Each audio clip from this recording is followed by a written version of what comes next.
একসময় বাংলাদেশে যার কথায় বাঘে হরিণে এক ঘাটে জল খেত তিনি হলেন লুৎফুজ্জামান বাবর, যার নাম শুনলে এখনো ভারত সহ সেভেন সিস্টার হু হু করে কাঁপে।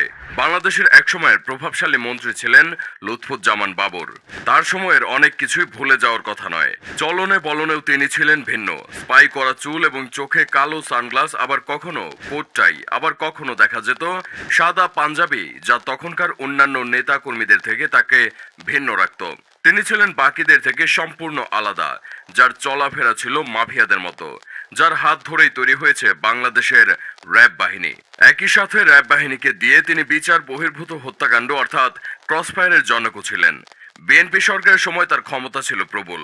অবৈধ সম্পদ অর্জনের মামলায় সাবেক স্বরাষ্ট্র প্রতিমন্ত্রী লুৎফুজ্জামান বাবরকে ৮ বছরের কারাদণ্ড দেয়। ২১শে আগস্ট গ্রেনেড হামলায় বাবরের নামে মামলা দায়ের করা হয়। ২০১৮ সালের ১ অক্টোবর এই মামলায় তাকে মৃত্যুদণ্ড দেওয়া হয়। ২০০৪ সালে ১০ ট্রাক অস্ত্রের চালান করতে গিয়ে ধরা পড়েন বাবর। এই মামলায় তাকে মৃত্যুদণ্ডে দণ্ডিত করা হয়েছিল। ২০০৮ সালের ১৩ জানুয়ারি অবৈধ সম্পদ অর্জন ও তথ্য গোপনের অভিযোগে তার বিরুদ্ধে দুদকের মামলা দায়ের করা হয়। অভিযোগপত্রে বাবরের বিরুদ্ধে ৭,৫,৯৬,৮৯৬ টাকার অবৈধ সম্পদ অর্জনের অভিযোগ আনা হয়। গণমাধ্যম দাবি করেছে শেখ হাসিনার পদত্যাগের পর নিঃশর্ত মুক্তি দেওয়া হচ্ছে বাবরকে। প্রিয় দর্শক, পুরো দেশের মাফিয়াদের বস এই বাবর। কি তার আসল পরিচয়, কিভাবে কেটেছিল তার জেল জীবন, এসব নিয়ে বিস্তারিত জানাবো আজকের এই পর্বে। এক যুগেরও বেশি সময় ধরে কারাগারে বিএনপি নেতা লুৎফুজ্জামান বাবর কেরানীগঞ্জের কেন্দ্রীয় কারাগারের কন্ডেম সেলে নিঃসঙ্গ জীবন কাটাচ্ছে একসময়ের প্রভাবশালী এই নেতা। ২০১৮ সালের নভেম্বরের পর থেকে এই পর্যন্ত তার পরিবারের সদস্য বা আইনজীবীরা কেউই কারাগারে দেখতে যাননি তাকে।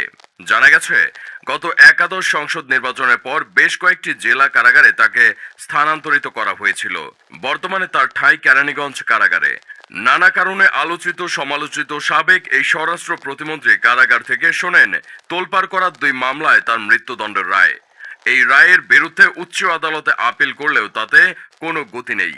নানা রোগে আক্রান্ত বাবর ১৭ বছর ধরে কারাগারে। এই সময়ে আরো বেশি শারীরিকভাবে দুর্বল হয়ে গেছেন তিনি। স্বাভাবিকভাবে হাঁটা চলা করতেও কষ্ট হচ্ছে তার।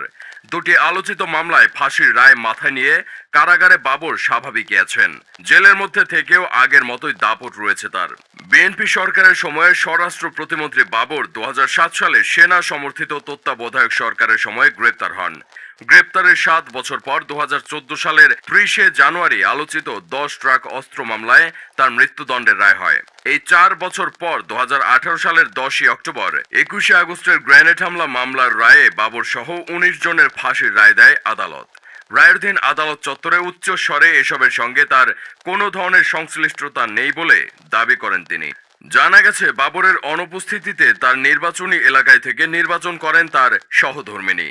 জানা গেছে বর্তমানে বাবরের স্ত্রী বাবরের গুলশানের বাড়িতে থাকেন। প্রিয় দর্শক, বাবরকে কি ছেড়ে দেওয়া হবে? এ বিষয়ে আপনার মতামত কি? কমেন্টে লিখে জানান।